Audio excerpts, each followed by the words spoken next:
오늘 본문에 엠마오로 가던 두 사람이 나옵니다. 예루살렘을 등지고 엠마오로 향하던 그들의 발걸음은 힘이 없고 소망을 잃어가고 있는 지친 모습이었습니다. 이날은 안식 후 첫날, 즉 주님께서 부활하신 날의 오후였지만 그들은 마치 지는 햇살처럼 그들의 마음도 지고 있었던 것입니다. 그들의 영혼의 깊은 어두움을 지나고 있었고 절망과 낙심에 빠져 있었습니다. 그것은 그들의 스승이었던 예수 그리스도께서 십자가에 달려 죽으셨기 때문이었습니다. 이들은 그게 다인 줄 알았습니다. 다 끝났다고 생각했던 것입니다. 3년을 예수님을 따라다니면서 이스라엘의 회복을 기대했건만 예수님도 이스라엘 역사에 나타났던 위대한 선지자 중에 하나였을 뿐이구나 라고 생각했던 것입니다. 그래서 그들은 예루살렘을 등지고 있었던 것입니다. 그러나 그때 그들에게 영광의 빛이 비추었습니다. 그것은 부활의 영광이었습니다. 우리 주님께서 친히 절망과 낙심에 빠진 제자들을 찾아오신 것입니다. 그들에게 말을 걸어주시고 그들의 말을 경청해 주셨습니다. 그리고 그들에게 말씀을 풀어주셨습니다. 그러자 그들은 새로운 사람이 되었습니다. 찬란한 부활의 영광이 비추는 그런 소망의 사람이 될 수 있었던 것입니다. 오늘 이 시간 삶이 고달프시고 여러 가지 문제들로 인해서 영혼의 어두움을 지나시는 분이 혹시 여기 계십니까? 실망을 넘어 절망으로, 그래서 깊은 낙심에 빠지신 분이 혹시 여기에 계시진 않으십니까? 오늘 말씀으로 비춰주시는 부활의 영광으로 말미암아서 절망에서 소망으로, 낙심에서 기쁨으로 바뀌시는 놀라운 은혜가 저와 여러분들에게 임하기를 주님의 이름으로 축원합니다. 그들이 시리에 빠져 있었던 이유는, 그들이 절망 속에 빠져 있었던 이유는 그들은 예수님을 오해했기 때문입니다. 그들은 예수님을 말과 일에 능한 선지자로 여기고 있었던 것입니다. 우리 본문 말씀 19절로 21절 말씀을 우리 다 같이 읽도록 하겠습니다. 19절로 21절 말씀입니다. 성경책을 펴서 다 같이 읽겠습니다. 시작. 이르시되 무슨 일이냐? 이르되 나사렛 예수의 일이니 그는 하나님과 모든 백성 앞에서 말과 일에 능하신 선지자이거늘 우리 대제사장들과 관리들이 사형 판결에 넘겨주어 십자가에 못 박았느니라. 우리는 이 사람이 이스라엘을 속량할 자라고 바랐노라. 이뿐 아니라 이 일이 일어난 지가 사흘째요. 아멘. 이 제자들은 예수님이 행했던 기적을 보았던 사람입니다. 예수님은 문둥병자를 고치셨고 소경을 보게 하셨고 안진뱅이를 일으키셨고 팔이 마른 자를 풀게 하셨고 혈루병에 걸린 여자들을 고치는 그런 놀라운 역사를 나타내 주셨습니다. 뿐만 아니라 예수님은 죽은 자도 다시 살려내시는 위대한 기적의 소유자셨습니다. 마치 선지자 중에 엘리야처럼 말입니다. 뿐만 아니라 예수님은 오병이어로 5,000명을 먹이시고 바다를 말씀으로 잔잔케 하시며 물 위를 걷는 놀라운 능력을 나타내 보여주셨습니다. 또 뿐만 아니라 말씀에 힘이 있었습니다. 예수님이 말씀을 전할 때면 많은 사람들이 집중하여 예수님의 말씀에 경청할 수 있었습니다. 그리고 놀라운 깨달음을 주었습니다. 그런데 이 제자들은 여기까지라고 생각했습니다. 구약의 수많은 그런 선지자 중에 한 사람이라고 예수님을 생각했던 것입니다.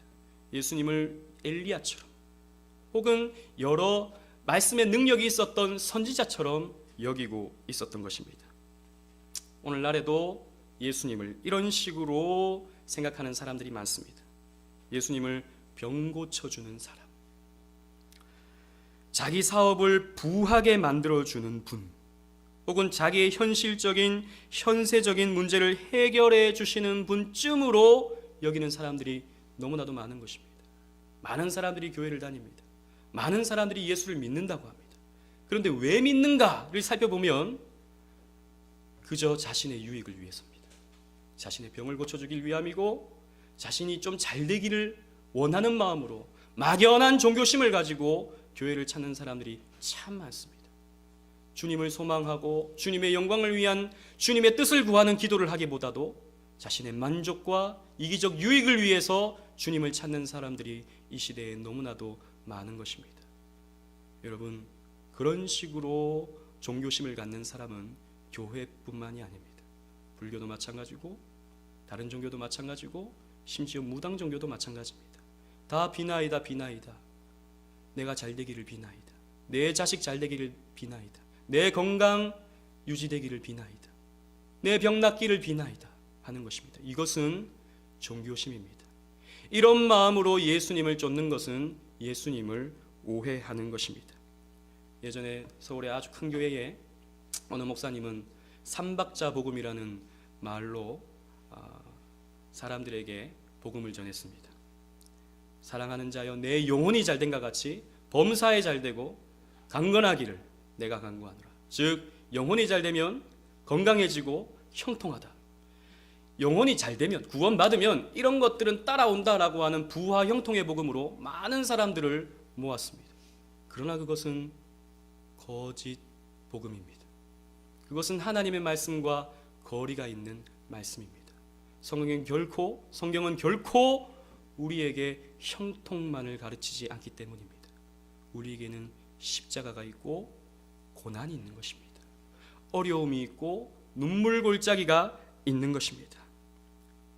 그런 종교심으로, 그런 막연한 종교심으로 예수님을 쫓는 것은 예수님을 오해하는 것입니다. 여러분, 예수님은 단순한 병 고쳐주는 분이 아닙니다. 단순한 우리를 부유하게 만들어주는 어떤 종교적 대상이 아닙니다. 좋은 가르침을 베풀어 주시는 아주 유능한 선생이 결코 아닙니다. 예수 그리스도는 하나님이십니다. 예수 그리스도는 우리를 구원하기 위하여 이 땅에 오신 우리의 구속주가 되시는 것입니다. 예수님은 이렇게 말씀하셨습니다. 요한복음 10장 30절 말씀에 나와 아버지는 하나이라. 나와 아버지는 하나이다 라고 말씀해 주셨습니다.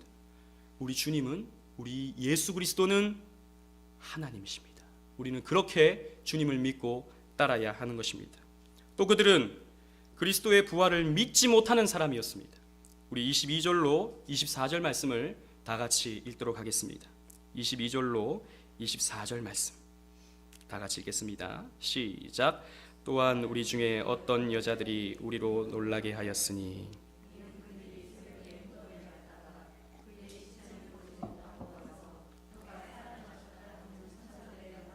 보았다 함이라. 또 우리와 함께한 자 중에 두어 사람이 무덤에 가 과연 여자들이 말한 바와 같음을 보았으나 예수는 보지 못하였느니라 하거늘. 이들은 어떤 소문을 들었습니다. 여자들이 새벽에 무덤에 갔다가 그 무덤의 문이 열리고 그 무덤이 비어있다는 소식을 들었던 것입니다. 그리고 천사들이 나타나서 그가 여기 계시지 않고 살아나셨다라고 하는 말을 들었다는 소문을 들었습니다. 또 뿐만 아니라 예수님의 제자였던 베드로와 요한이 그 소식을 듣고 무덤에 달려가서 보았지만 아무것도 보지 못했습니다. 이런 소식을 듣고 이들은 지금 엠마오로 발걸음을 옮겨가고 있었던 것입니다.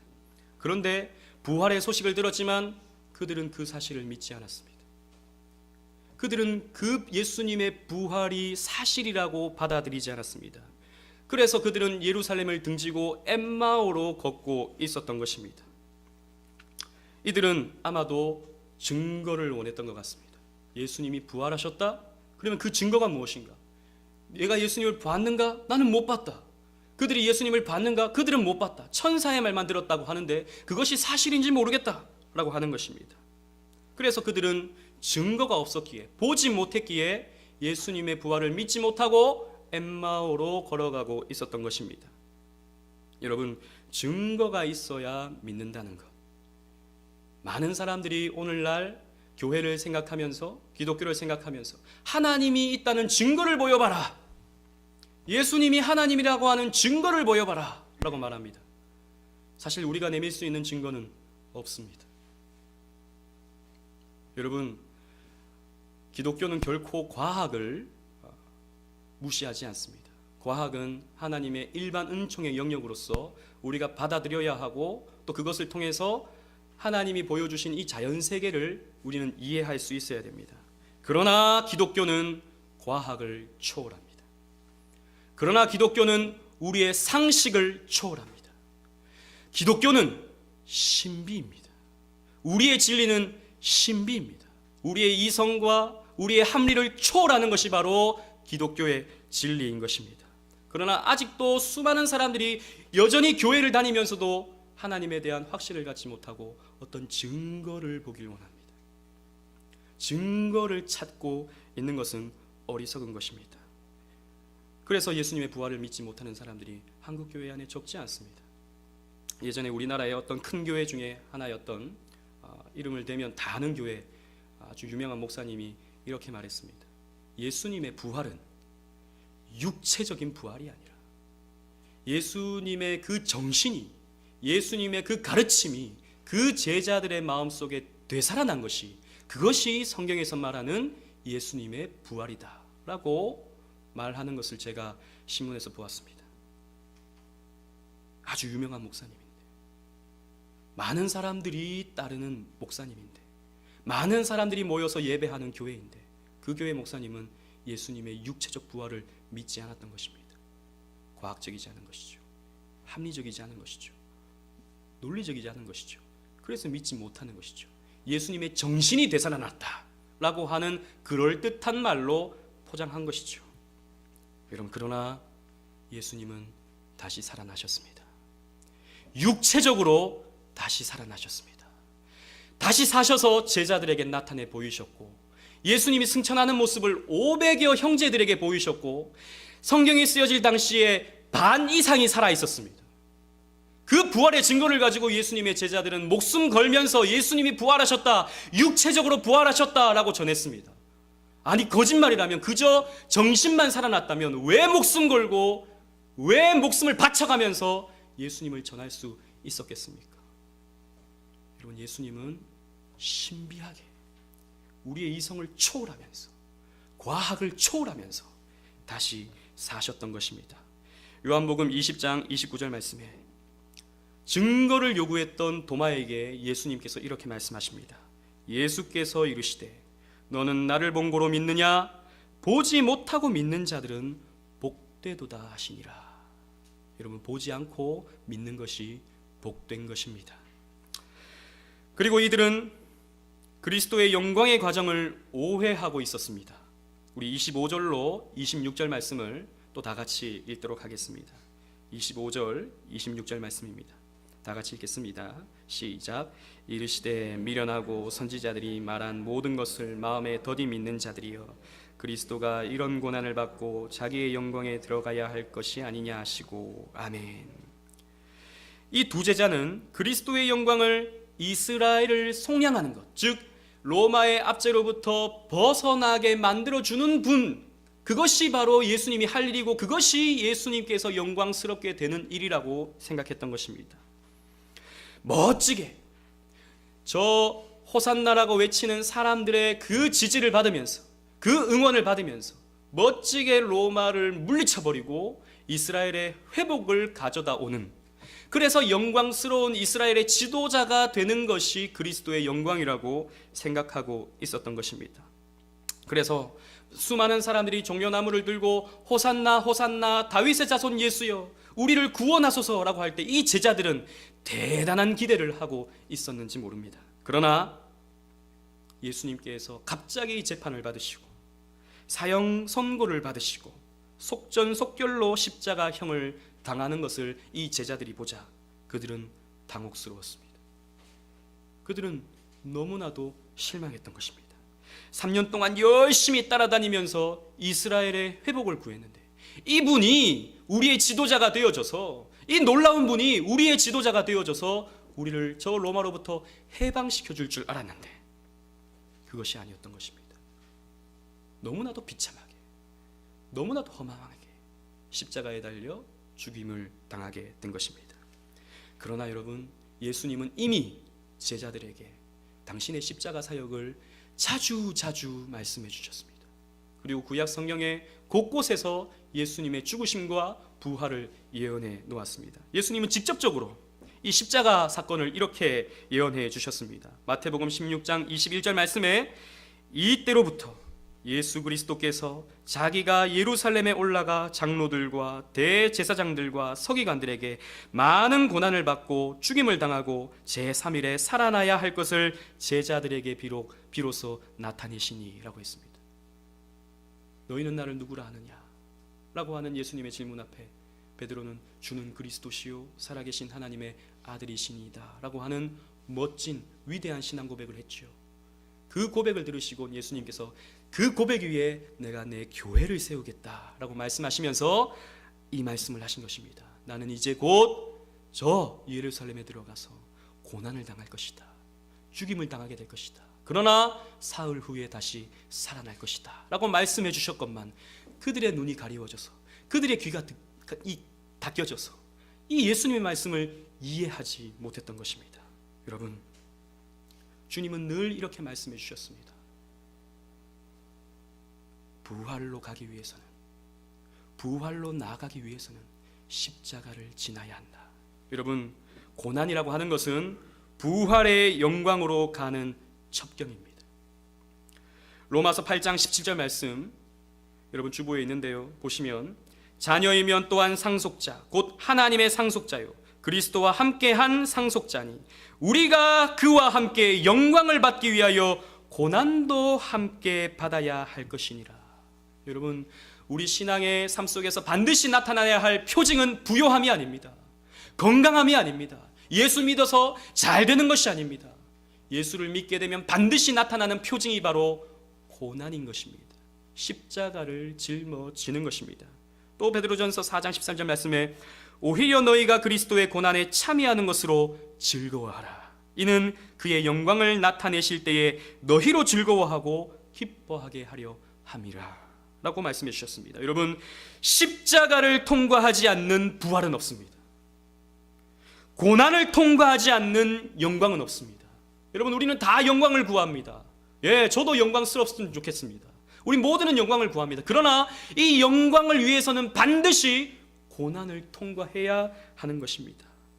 그래서 여러분, 혹시 고난의 터널을 통과하고 계신 분들이 혹시 여기 계십니까? 여러분, 이겨내십시오. 여러분, 잘 인내하십시오. 그러면 장차 여러분들 앞에 영광스러운 날이 곧 도래하게 될 것입니다. 궁극적으로는 우리 또한 부활의 영광을 체험하게 되는 놀라운 은혜를 우리는 받아 누리게 될 것입니다. 그런데 이 제자들에게 예수님께서 이 부활의 영광을 나타내시는데 어떻게 나타내시고 적용하시는가? 그것은 바로 말씀으로 적용하시고 나타내시는 것입니다. 그래서 부활의 영광은 말씀으로 우리에게 적용되는 것입니다. 첫 번째로는 듣는 말씀을 통해서 우리에게 적용됩니다. 우리 27절로 29절 말씀을 다 같이 또 읽겠습니다. 27절로 29절 말씀 시작. 이에 모세와 모든 선지자의 글로 시작하여 모든 성경에 쓴 바 자기에 관한 것을 자세히 설명하시니라. 그들이 가는 마을에 가까이 가매 예수는 더 가려 하는 것 같이 하시니 그들이 강건하여 이르되 우리와 함께 유하사이다. 때가 저물어 가고 날이 이미 기울었나이다 하니 이에 그들과 함께 유하러 들어가시니라. 아멘. 예수님께서 모세와 모든 선지자의 글을 가지고 설명해 주시고 가르쳐 주셨습니다. 모세와 모든 선지자의 글은 일반적으로 구약에서 율법과 선지자라는 표현으로서 나타납니다. 즉 구약 성경을 이야기하는 것입니다. 예수님은 이 구약 성경을 펴서 자기에게 관한 것, 자기에 대한 것에 대해 설명하시고 그들에게 가르쳐 주셨습니다. 여러분, 구약 성경은 예수님에 대한 예언의 책입니다. 그저 율법만 담겨 있는 것이 아니라 그 율법 속에 그리스도의 복음이 담겨져 있습니다. 창세기부터 말라기까지 예수 그리스도의 사역이 듬뿍 담겨져 있습니다. 그래서 구약을 한마디로 요약하면 예수님께서 오셔서 너희를 구원할 것이다 라고 하는 내용으로 요약할 수 있는 것입니다. 그래서 이 구약 성경을 펴서 예수님은 이 제자들에게 예수님의 사역이 어떠하고 예수님의 죽음이 어떠하고 예수님의 부활이 어떠한가에 대해서 자세하게 가르쳐 주셨던 것입니다. 여러분, 성경은 예수님의 계시입니다. 예수님을 드러내는 말씀입니다. 신약 성경은 예수님이 오셨고 우리를 구원하셨고 앞으로 우리를 부활시키기 위하여 다시 오실 것이다 라고 하는 내용이 담겨져 있죠. 우리는 이 성경 계시를 통하여 예수님을 만날 때 우리는 기쁨을 맛봅니다. 우리는 이 성경을 통해 예수님을 만날 때 만족을 맛봅니다. 우리는 이 성경을 통하여 예수님을 만날 때 행복함을 맛봅니다. 세상이 주는 기쁨이 아닙니다. 세상이 잠깐 주는 그런 즐거움이 아닙니다. 이 성경을 통해 예수님을 만날 때 우리는 세상과는 비교할 수 없는 영광을 누리게 되는 것입니다. 여러분, 그런 은혜를 누리시기를 바랍니다. 다윗은 이 하나님 말씀을 통해서 그 기쁨을 맛봤던 사람입니다. 그래서 고백하기를 주의 말씀이 어찌 그리 단지요 내 입에 송이꿀보다 더하나이다 라고 했습니다. 여러분, 송이꿀을 드셔보셨습니까? 드셔본 분은 아실 겁니다. 얼마나 달콤한지. 그러나 이 송이꿀보다 더 달콤한 것이, 더 내 마음을 따뜻하게 만들고 기쁘게 하는 것이 바로 이 성경인 것입니다. 이 맛을 보았던 제자들은 너무 달콤해서, 너무 기뻐서, 너무 행복해서 길을 지나쳐 가시려고 하는 예수님을 붙잡았습니다. 예수님, 우리와 함께 갑시다. 우리와 함께 가서 우리와 함께 머뭅시다 라고 하며 예수님을 데려가기까지 했던 것입니다. 여러분, 우리가 어떻게 예수님을 만날 수 있다고 했습니까? 성경만으로 우리는 예수님을 만날 수 있습니다. 여러분, 특별계시가 종료된 오늘날의 신약시대에는 우리가 예수님을 직접 만날 수 없습니다. 하나님을 직접 만날 수 없습니다. 하나님과 직접 우리가 대화할 수 없습니다. 그러나 유일한 통로를 하나님께서 우리에게 주셨는데 그것은 바로 성경을 통해서입니다. 성경을 통해서 하나님의 뜻을 알 수 있는 것입니다. 어떤 예언이 필요하지 않습니다. 어떤 방언이 우리에게 필요하지 않습니다. 어떤 직통계시가 우리에게 필요하지 않습니다. 성경만으로 우리는 예수님의 부활을 믿을 수 있고 체험할 수 있게 되는 것입니다. 성경이 무엇을 우리에게 말씀합니까? 고린도전서 15장 20절에 주보를 참고해 주시길 바랍니다. 그러나 이제 그리스도께서 죽은 자 가운데서 다시 살아나사 잠자는 자들의 첫 열매가 되셨도다 라고 우리에게 선언하고 있습니다. 여러분, 그리스도께서 죽은 자 가운데서 다시 살아나셔서 잠자는 자들, 즉 죽은 자들의 모든 죽은 자들의 부활의 첫 열매가 되셨다. 여러분, 예수님의 부활은 우리의 모범이 됩니다. 예수님이 부활하신 것처럼 우리 또한 부활한다라는 것입니다. 고린도전서 15장 23절에 그러나 각각 자기 차례대로 되리니 먼저는 첫 열매인 그리스도요 다음에는 그가 강림하실 때에 그리스도에게 속한 자요. 그리스도에게 속한 저와 여러분들은 예수님께서 다시 오셔서 여러분들의 이름을 한 사람 한 사람 불러주실 때 우리는 예수님처럼 부활하게 되는 것입니다. 이 사실을 믿는 저와 여러분들이 되시기를 주님 이름으로 축원합니다. 그렇기 때문에 우리는 소망이 있습니다. 그렇기 때문에 우리는 죽음이 두렵지 않을 수 있습니다. 저는 큰 교회에서 부목사 생활을 해서 장례를 너무나도 많이 치렀습니다. 한 주만 해도 한 두세 개의 장례를 치렀습니다. 장례 집례를 참 많이 했습니다. 젊어도 장례를 참 많이 치렀습니다. 특히 저기 벽제에 있는 승하원은 뭐 일주일에 몇 번씩 가기도 했습니다. 거기 가면 믿는 자와 믿지 않는 자의 장례가 뚜렷하게 구별됩니다. 믿지 않는 자들은 자지러집니다. 절망합니다. 죽음 앞에서 이 세상이 다 없어진 것 같은 그런 표정을 짓고 허무해합니다. 그래서 그 아픈 마음을, 그 공허한 마음을 감출 수 없어 주저앉습니다. 그러나 소망이 있는 사람들은 다릅니다. 예수 믿는 사람들은 다릅니다. 부활을 믿는 사람들은 다릅니다. 그 장례 앞에서, 그 사랑하는 가족을 떠나보내는 그 장면 앞에서 무너지지 아니하고, 물론 다시 보지 못해서 안타까움은 있고 사랑하는 사람을 떠나보내는 아쉬움은 있지만 그러나 다시 만날 것을 기약하고 함께 부활하여서 다시 사랑 나눌 것을 생각하면서 힘을 얻는 것입니다. 찬송이 나오는 것입니다. 물론 슬프지만 저 소망으로 얻는 기쁨을 장례를 통해서 경험하는 것입니다. 여러분, 저와 여러분들이 그런 사람입니다. 그래서 사도 바울은 사망아 내가 쏘는 것이 어디 있느냐 라고 오히려 그 죽음을 조롱해버리는 것입니다. 사망, 너 따위가 무슨 역할을 하느냐?